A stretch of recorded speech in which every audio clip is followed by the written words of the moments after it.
literally $1 billion view from a lookout on the northern end of the beaches. Slightly more than that has been spent since work began in April. The project has seen the area from Crabs Beach to Caves Beach transformed from badly eroded sandhills covered in bitu bush to its present form. The bitu bush was removed, dunes reshaped and planted with marrow grass. Work has begun on improving vehicle access and parking facilities that will continue next year. Unveiling the plaque to commemorate today's opening was the last bicentennial event for New South Wales Premier Nick Greiner. He took the opportunity to hit out at recent criticisms of the growth of development along the coast. If you take the political ratbaggery out of the issue, then there is absolutely no reason at all why one shouldn't be able to have sensible, environmentally sensitive development along our coastlines. Elsewhere. Although several other Lake Macquarie City Council bicentennial projects were scrapped this year, Mayor Ivan Welsh says the community should be happy with what they have in the Beaches project. Understanding what's happened, it's not been disappointing.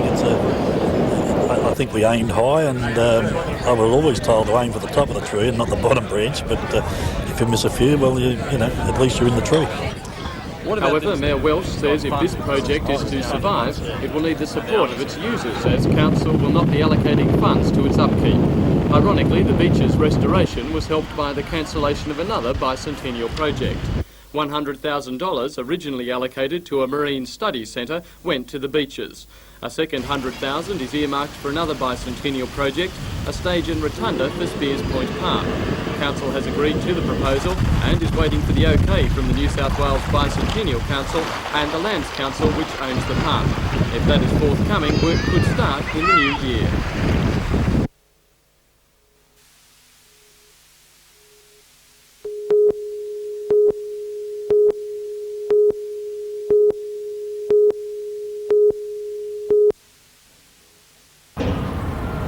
The David Allen, named after the second Newcastle harbour master back in the 1830s, will replace the 26-year-old EOK Green in the ongoing task of clearing silt from the harbour floor. The new vessel will be a 70-metre trailing suction split hopper dredge, where the hull can be opened at the keel by hydraulic rams to dump its load out at sea. It's a local design by Barnes and Fleck, and according to the MSB, the vessel's eventual owner, a lot of its equipment will be supplied locally. Carrington Slipways beat 6 other tenderers, 3 from overseas, for the contract, and it represents an important job for the Tomago Yard. A floating restaurant, the John Cadman 3, will be in the water in March, leaving a construction berth clear for the new dredge. And the icebreaker Aurora Australis will be launched in July. So this latest contract will enable the retention of the workforce already engaged and provide breathing space until news comes on the successful tenderer for the Anzac frigates. Carrington Slipways is a partner in the Australian Warship Systems Consortium, hoping to build 12 frigates at a cost of $5 billion over the next decade.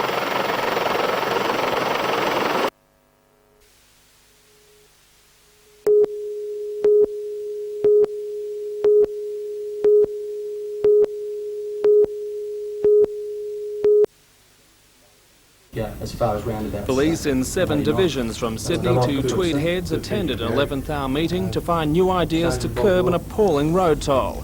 Divisional commanders are told the year's road deaths are already the worst in the state and the year isn't over. 290 people died on the region's roads. That's a tragic increase of 58 lives compared to last year when the region had the best figures in the state. Assistant Commissioner Charlie Parsons says even with an extensive road safety campaign, more drivers will die. There will be more deaths. Of course it's inevitable. That's a fact of life, and it's an unfortunate fact of life that we can realistically look forward to a number of fatalities in this area. Among the proposals is the use of general duties police to back up highway patrols. Special emphasis will be placed on heavy traffic, which has recorded a 100% increase in fatal accidents. I have said that heavy motor vehicles have increased their involvement in fatal road crashes. I'm not saying that they're completely at fault in all of those accidents. Highway motorists are being encouraged to leave headlights on during daylight hours to increase visibility, and driver reviver rest stops will be set up along the Northern Holiday route. Another tactic to be adopted by police is the use of unmarked patrol cars in greater numbers than ever before. Police say they tried the high-profile approach and that didn't work, so they're going undercover. And the tip is they'll be using non-standard models just to catch the motorists off guard. I'm Tom Hilston for NBN News.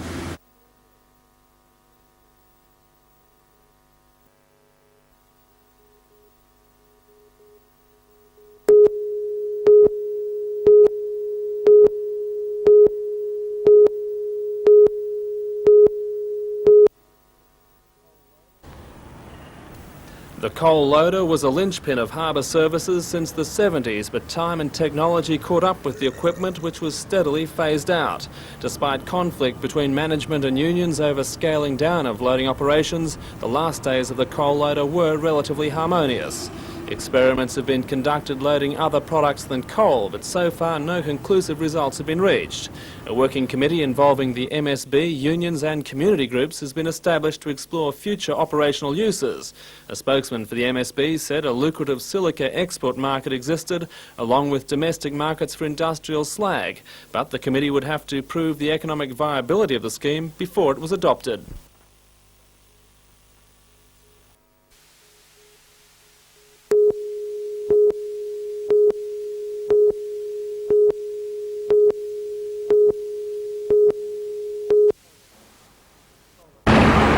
Coal and Allied's decision was made after Newcastle City Council last night decided it would not support a proposal to establish a trust to operate a Torres railway on the former coal hauling line. The council was told that a feasibility study conducted over the past 6 months showed the capital cost required to set up such a venture put it out of the question. The council then gave its approval to Coal and Allied to replace the bridge with fill. The timber structure is in a poor condition, and Coal and Allied says it would have cost too much to build a new bridge. Nevertheless, Chief Executive Bruce Thompson says filling the cutting does not necessarily signal the end of plans to make the historic line a tourist railway. The fill material will be put in to ensure the immediate safety of the bridge. It'll be put in as soon as we can. What's put in can always be taken out. Although Lenigan's Drive is maintained by funds from the Department of Main Roads, the tin bridge was transferred to Coal and Allied by an Act of Parliament when the line was built. Its maintenance has been the company's responsibility ever since. A new bridge would cost around $700,000. The Newcastle Council has written to the Minister for Roads asking the state government to take the crossing back and provide the funds for a bridge in next year's budget. Meanwhile, Coal and Allied has also announced that several of the steam locos which operated on the line will be made available for a special purpose. What we've been talking in depth about to the Hunter Valley Training Centre is having the locomotives maintained in such a way as will provide experience for the trainees at that centre. And we're getting fairly close to the point where we believe that we can round that off, and we hope to make a public announcement about that next week. Thank you.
Ambulance officers were called to this park near King Street at about 10 o'clock last night. They found the body of 56-year-old invalid pensioner Raymond Keith Hayden. He had apparently been strangled. Homicide detectives interviewed 2 men, both of no fixed abode, who'd allegedly been drinking with the deceased. This morning, 20-year-old Andrew McGregor and 41-year-old Colin Mansell appeared in Newcastle local court charged with murder. Neither man applied for bail and both were remanded in custody to appear again on the 22nd of December. On request from Mansell's counsel, Magistrate Colin Elliott recommended that he undergo a medical examination with regard to the effects of long-term withdrawal from alcohol.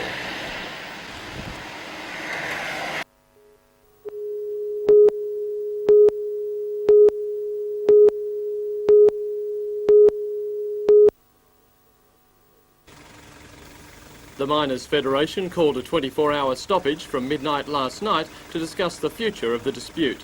270 men walked out of the Howick open cut more than 5 weeks ago over the introduction of new rosters.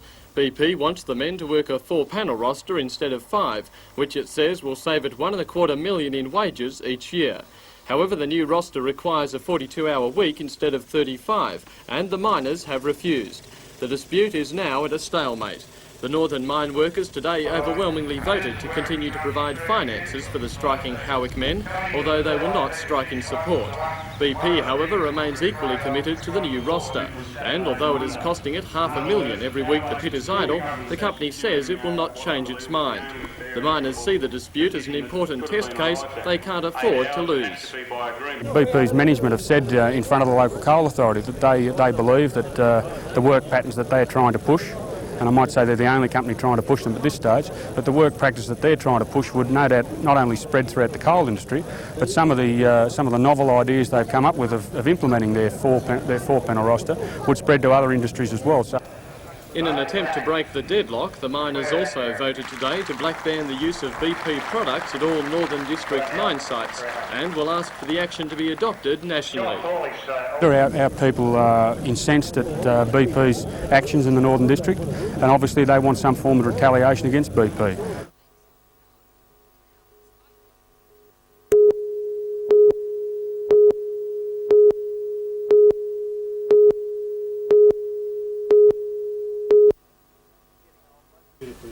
Getting old locomotives back on the tracks is not a new job for Hunter Valley Training Company apprentices.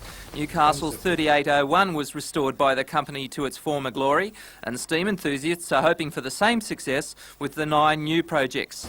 First in line for restoration is the number 18 10-class locomotive, on display at today's presentation. The loco arrived at South Maitland Railways in 1915 and up until recently was working on the Richmond Vale line. The other old engines are in storage and are planned to be back in working order within 3 years.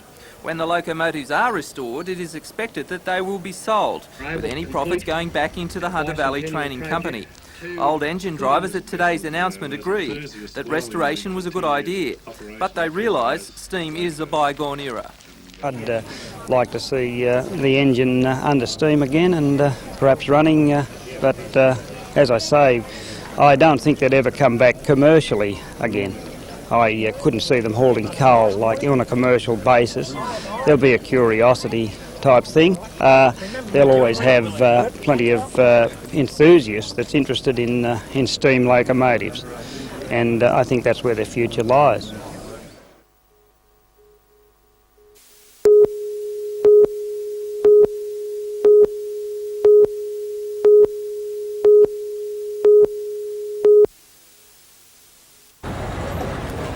The doors at Jay's were firmly closed at 5 o'clock this afternoon, as they will be every night from now on. The travel company was given 2 weeks to comply with the council directive to cease operating as a bus station. That 2 weeks was up today. The council says Jay's was told more than 2 years ago that it was operating illegally by offering waiting room facilities and selling tickets after hours and would have to stop. Jay's management, however, strongly denies that claim. It says the matter was not raised when it discussed its plans with council officers late last year, and the first the company knew of the problem was when it submitted a building application for renovations 2 months ago. The closure has been criticised by the 5 major coach lines which use Jay's as their Newcastle stop. They say it will cost them business, and McCavity's has also cancelled freight cargoes to the city because it now has nowhere to leave them. The ultimate losers, however, are the passengers, who now have to wait with their luggage on the Hunter Street footpath. They will also face extra delays as coach drivers are forced to issue tickets. Well, where we used to come in for 5 minutes at a time, pick up your passengers and your luggage, you'd be gone, you'd be out of the bus stop.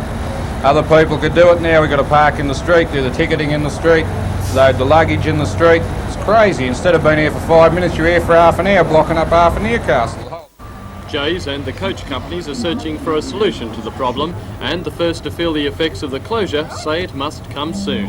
We've had to sit for ages and wait in the heat where normally we'd be sitting in a waiting room. Well, I can't sit down, I can't use the facilities, you know, because you usually want to do before you travel. And I've got 4 children, that's all my baggage there, and we have to sort of walk for miles to get here, to get on the bus.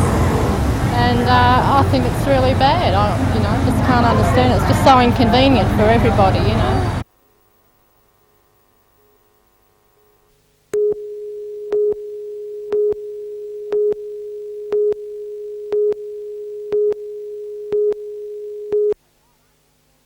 My husband Michael and Peter. Judy White is the first to admit that 7 is her lucky number. She was born on the 7th, has 7 children, and today dedicated this historical look at the hunter to her baby grandson, the 7th generation of the White family.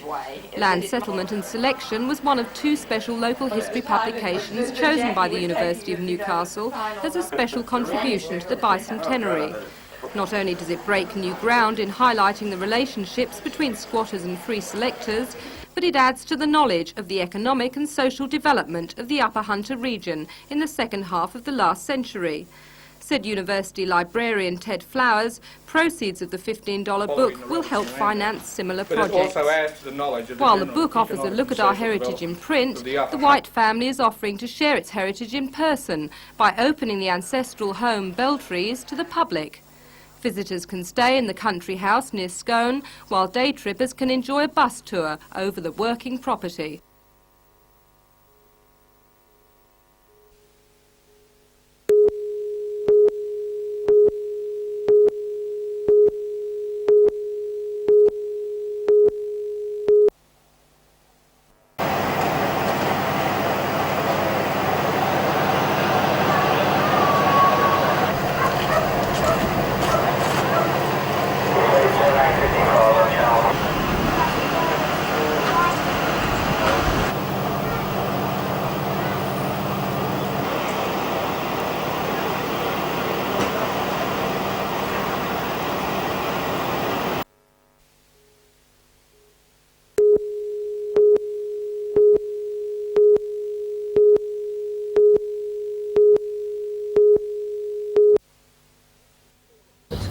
Because we couldn't see what was going on. 35-year-old Gary Lill had just climbed through the roof of a Newcastle house to look for a missing woman when yesterday's SOS came through from Fraser Park. Though not an experienced swimmer, he did not think twice about the task ahead. Well, there was no one else in a position to do that. There was no option really. It was just a matter of going in. He and National Parks Ranger John Travis walked around the slippery rocks to a shelf near the huge cave in which the teenage boys were trapped. I was worried that the tide was coming in and the waves were getting higher. I wanted to get on with it as soon as possible. I didn't fear that we wouldn't get them out, provided we didn't wait too long. Gary waited until there was a lull in the giant waves before he jumped in. Taking a surf line, he swam into the cave to the boys.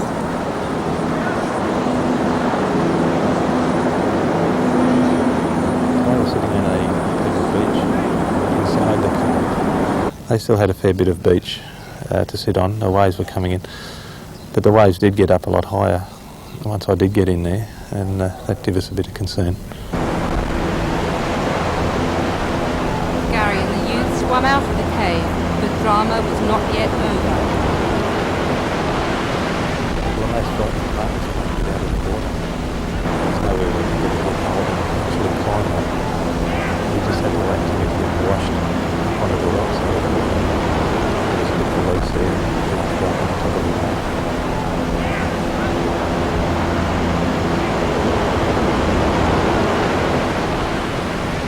Those involved were then winched to safety in a helicopter. The modest hero says if a passerby had not seen the youths washed off the rocks, they would never have been found.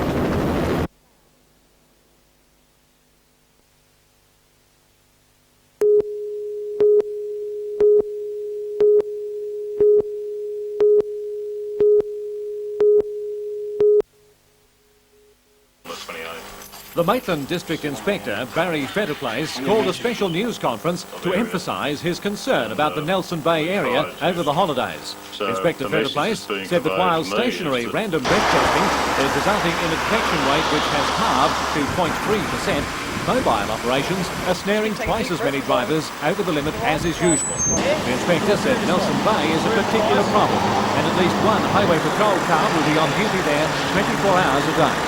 As well, a breath analysis instrument has been located there to expedite the processing of drink driver prosecutions. Inspector Fetterplace issued a warning that road safety is not the sole responsibility of police, but the community generally is expected to ensure sane driving. The name of the game is no drink driving, and in the light of a massive enforcement over this period, we still get people who are double the number who are prepared to run the gauntlet. So we'll be out there in the byways, not necessarily all the time on the highways.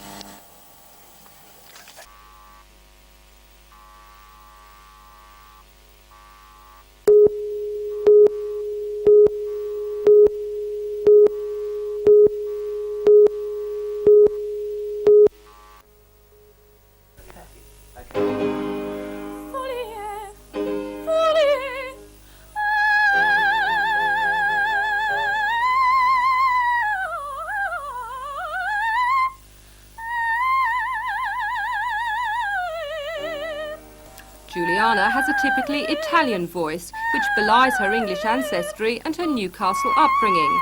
But it is this voice, hailed as a rare coloratura soprano, that may one day make her famous worldwide. Juliana changed the spelling of her name to the Italian version after meeting the man who is soon to become her mentor, Maestro Ettore Campogalliani. He is one of the best teachers worldwide of the bel canto method, and his past pupils include Pavarotti. She met him 18 months ago while competing in the Verdiana concert, and her ability impressed him. In March she goes to Italy to study with him. But full-time music is nothing new to Juliana, who left Hamilton St Aloysius School at 14 to train 6 hours a day under Waratah's Joan Macmillan. Well, I started off singing when I was 13, and by the end of the year doing a Stedfords, I started winning, and I thought, well, yeah, maybe I could do something with my singing. And by 15, I thought, well, I want to make this my career. She appeared last month in Aida in Sydney, and last October was a semi-finalist in the Melbourne Sonaria, the most prestigious singing competition in Australia. And now Juliana aims to go right to the top. Well, my ambition is to be the best soprano in the world. But perfection does not come cheap. To pay for her training, a committee has been formed to raise funds for her, culminating in a farewell concert at Newcastle City Hall in February with world-renowned John Shaw, also a Novocastrian. Of course, Juliana will perform too, demonstrating her talent, which her Newcastle teachers claim are matched only by a couple of world-class performers. It is this note, a perfect top E, that took the Italian maestro's breath away, and one that may, again, put Newcastle on the international operatic map.